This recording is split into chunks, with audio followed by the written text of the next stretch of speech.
Sahabat info hari ini, saya akan mengajak Anda untuk bersama-sama menyaksikan keanekaragaman dunia melalui informasi terbaru. Jangan lupa tekan tombol langganan dan lonceng notifikasi, supaya Anda tidak ketinggalan kabar seru berikutnya.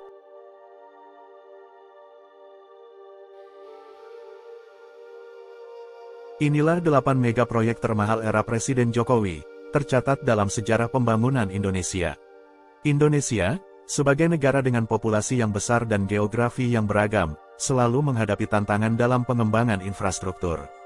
Presiden Joko Widodo telah menunjukkan tekadnya untuk mengatasi tantangan ini dengan memulai sejumlah mega proyek yang luar biasa. Bahkan, Presiden Jokowi tidak segan-segan bersama para menterinya untuk mengeksekusi sejumlah mega proyek agar meningkatkan pembangunan infrastruktur di Indonesia. Tekad Presiden Jokowi mengeksekusi mulai dari mega proyek transportasi, pertambangan hingga kelistrikan di Indonesia dan menjadikannya sebagai proyek strategis nasional. Mega proyek yang digarap Presiden Jokowi selama era kepemimpinannya ini juga memiliki nilai yang fantastis bahkan tercatat dalam sejarah pembangunan Indonesia sebagai yang termahal. Berikut adalah 8 mega proyek termahal dalam sejarah pembangunan Indonesia di bawah kepemimpinan Presiden Jokowi.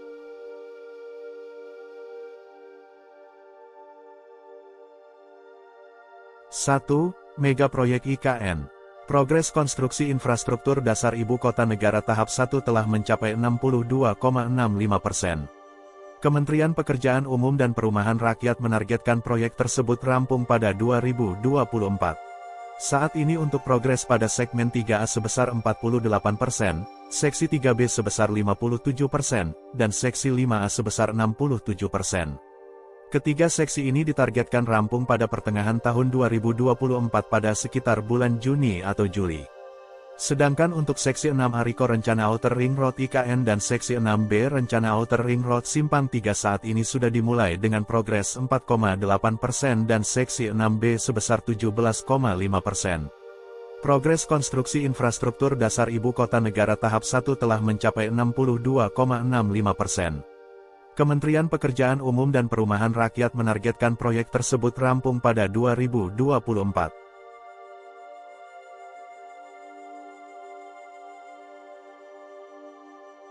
2.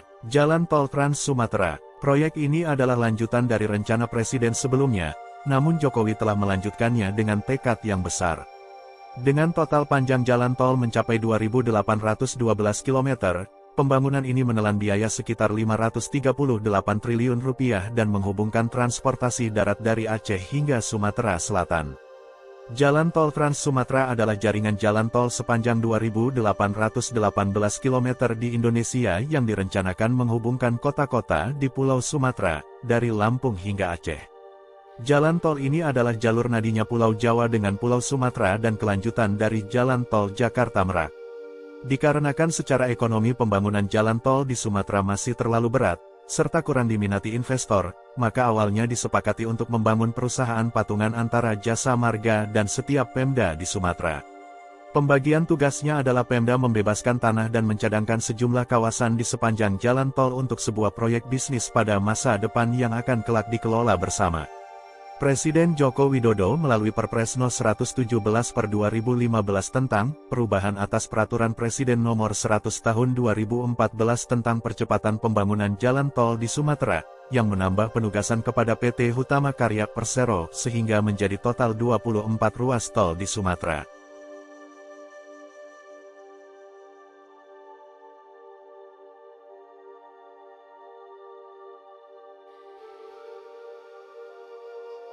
Tiga, Kereta Cepat Jakarta-Bandung. Salah satu proyek terbesar yang diluncurkan oleh Jokowi adalah Kereta Cepat Jakarta-Bandung.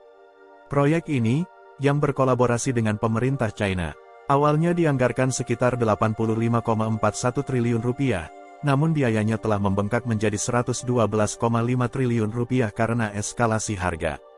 Pembangunan jalur kereta kecepatan tinggi di Indonesia telah melalui proses panjang, semenjak Jepang memperkenalkan kereta cepat mereka pada tahun 2008.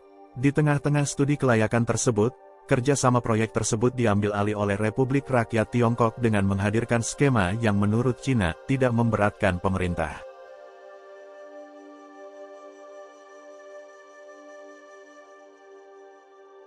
4. Mega Proyek Kilang Minyak. Proyek Grassroots Refinery (GRR) Tuban atau kilang minyak Tuban di wilayah Kecamatan Jenuh, Kabupaten Tuban, Jawa Timur. Kilang GRR Tuban sendiri ditargetkan dapat menjadi pemimpin industri dengan margin pengolahan tertinggi dibandingkan dengan kilang lain di Asia Tenggara. Refinery Development Master Plan (RDMP) memiliki nilai fantastis sekitar 411,1 triliun rupiah, menunjukkan komitmen Presiden Jokowi dalam mengembangkan sektor energi dan sumber daya alam. PT Pertamina Persero telah menyelesaikan sebanyak 2 mega proyek pembangunan kilang. 2 proyek tersebut antara lain proyek ekspansi kilang atau Refinery Development Master Plan (RDMP) Balongan di Indramayu, Jawa Barat, dan Kilang Hijau Green Refinery Cilacap di Jawa Tengah.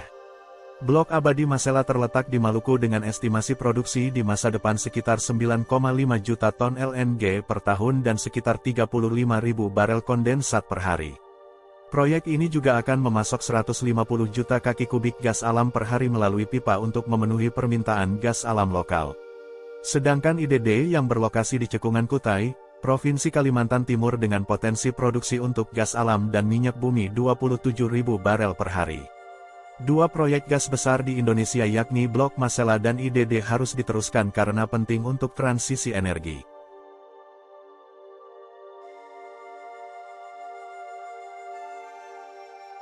5. Jalan Trans Papua. Sejak pembangunan jalan ini dimulai, proyek Trans Papua telah mengalami tantangan dan kontroversi. Beberapa isu yang muncul termasuk perubahan lingkungan, dampak terhadap masyarakat adat, dan ketidaksetujuan sebagian masyarakat terhadap proyek ini. Beberapa kelompok juga memperdebatkan bahwa proyek ini dapat membawa dampak negatif terhadap ekosistem hutan hujan Papua yang sangat penting. Jalan Trans Papua adalah jaringan jalan nasional yang menghubungkan setiap provinsi di Papua, membentang dari kota Sorong di Papua Barat Daya hingga Merauke di Papua Selatan, dengan total panjang mencapai 4.330,07 km. Total panjang tersebut terbagi atas 3.259,45 km di Provinsi Papua, Provinsi Papua Tengah, Provinsi Papua Pegunungan, Provinsi Papua Selatan dan 1070,62 km di Provinsi Papua Barat dan Papua Barat Daya. Jalan Trans Papua memiliki arti penting sebagai infrastruktur penghubung antara daerah-daerah di kedua provinsi tersebut, termasuk yang terisolasi. Jalan Trans Papua merupakan jalan nasional yang menghubungkan kota Jayapura dengan 8 kabupaten di daerah Pegunungan Tengah Papua. Pembangunan infrastruktur di Papua menjadi fokus pemerintahan yang bertujuan untuk menciptakan keadilan, mengurangi kesenjangan pendapatan dan kesenjangan antar wilayah, serta mengurangi tingginya harga di masing-masing wilayah.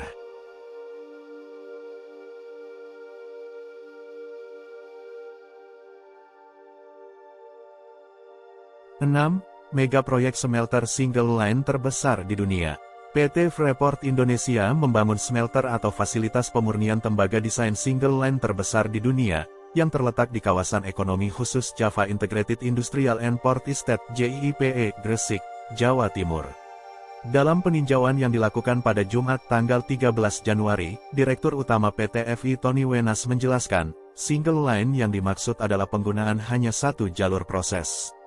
Nantinya, smelter ini akan mampu mengolah sekitar 1,7 juta ton konsentrat tembaga per tahun, atau setara 480.000 logam tembaga. Smelter baru ini akan menjadi smelter tembaga desain single line terbesar di dunia. Tembaga yang dihasilkan bisa diserap oleh industri yang lebih hilir. Dengan demikian, akan ada lebih banyak investor yang tertarik untuk berinvestasi di dalam negeri. PT FI sendiri menargetkan pembangunan smelter selesai pada akhir Desember tahun 2023, yang kemudian dilanjutkan dengan commissioning hingga akhir Mei tahun 2024. Lalu smelter dijadwalkan untuk mulai beroperasi. Saat ini fasilitas smelter PT FI didukung oleh 2 pelabuhan, di mana salah satunya dikhususkan untuk operasional smelter.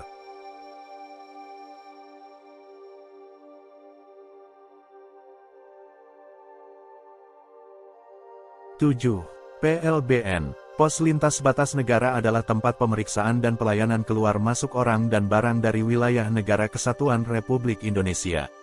Pembangunan PLBN dimulai pada tahun 2015. Pada tahun ini dimulai gelombang pertama pembangunan sebanyak 7 buah PLBN. Sementara itu pembangunan gelombang kedua dimulai pada tahun 2019 sebanyak 11 buah PLBN.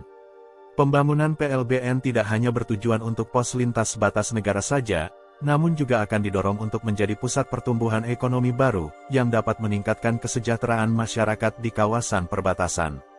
Tak hanya itu, pemerintah juga membangun jalan di perbatasan Timor Leste yang dikenal sebagai Jalan Sabuk Merah Perbatasan sepanjang 315 km. Pemerintah juga membangun dan memperbaiki jalan perbatasan di Pulau Kalimantan sepanjang 1922 km.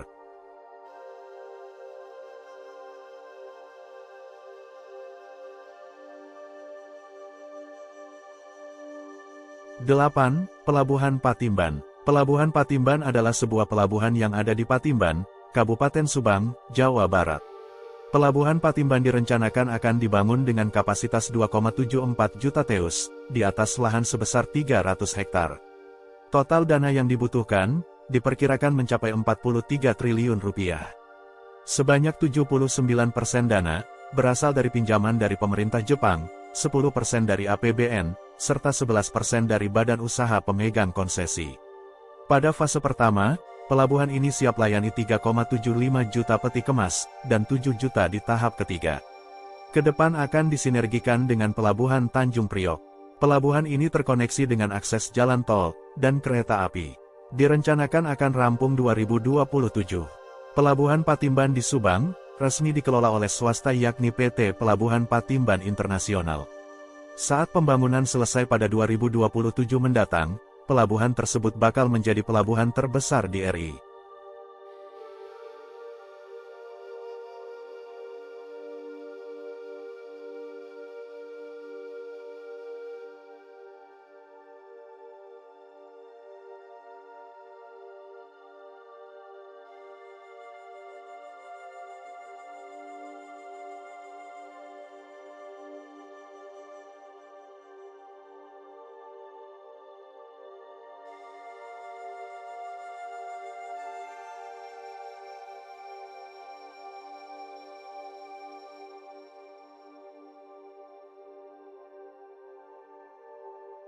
Sahabat info hari ini, terima kasih sudah menyempatkan waktu untuk menonton. Jangan lupa tinggalkan komentar di bawah, kami ingin mendengar pendapat Anda. Sampai jumpa di video berikutnya.